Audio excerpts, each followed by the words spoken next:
Well, hello, and thanks a lot for your time and the opportunity to really share with you our journey along, 18 years in business and being a 100% Fairtrade company, what it means to be an ethical and fair business.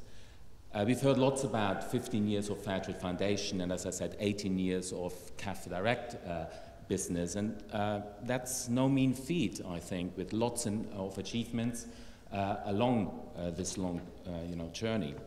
And they're very tangible, but I think it's very clear, and we have to really look at it very hard, that the world we live in is changing constantly and is changing dramatically.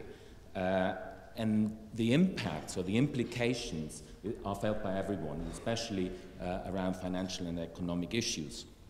And these implications, of course, impact upon the people we work with and their communities very much.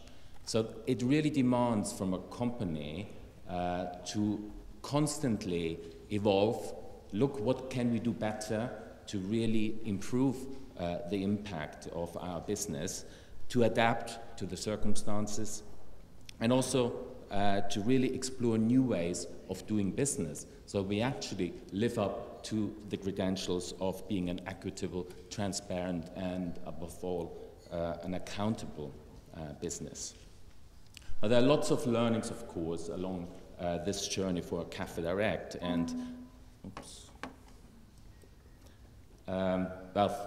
one, of course, is more always as a team of Cafedirect, as we engage directly with all of our producer partners, is always, we out there, we do visit all the producer partners regularly, and as you can see, we also try to do our bit on getting our hands on, like that in a tea factory. But as you can see from the face of this work at Michimikuro Tea Factory, it's probably not very approvable. But actually now on to more serious lessons that we think are important to take into account when we talk about that ever-changing world. First of all, unfortunately, poverty persists and actually is increasing again. As you know, the G20 conference is held now today in Pittsburgh, and the World Bank released a report ahead of that G20 meeting confirming that actually by 2010, 89 million more people will be living in poverty, which means on $1.25 a day. And what's even more worrisome, I think, is that a trend that has started a couple of years ago to reduce poverty worldwide, actually due to the financial crisis, is in reversal again. Second, the challenges are mounting tremendously, especially for smallholder farming. The complexities around international commodity markets, the complexities around agriculture smallholder production really, is increasing. And next to that, and to the financial and economic crisis that everyone faces, you really also have to consider the food crisis and the environmental one. So it's really a perfect storm that we are facing, and again, especially the communities and the farmers we are working with. So this demands new commitment, new focus, and to adapt to these challenges in a way that we have not seen before. What does that mean for us now as a business, or what do we do and what do we take out of that?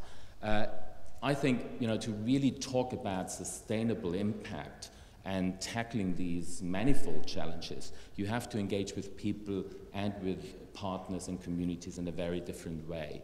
And for us, that sums up to actually, giving voice to the people who don't have a voice, and giving them decision power so that they can be part of the business, that can be part of the whole process.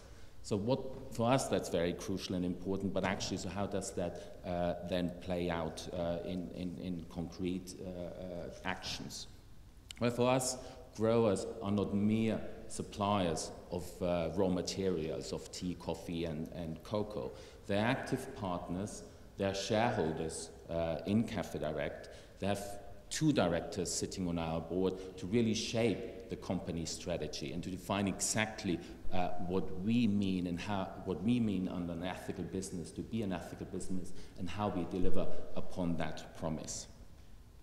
Second, we are reinvesting substantial parts of our profits back to the grower organization in form of a tailor-made program to really support them to become sustainable businesses on their own. As we have heard some speakers before, well, it is crucial that producer organizations have a knowledge about the market, have improved the quality of their products to sustain their position in the market.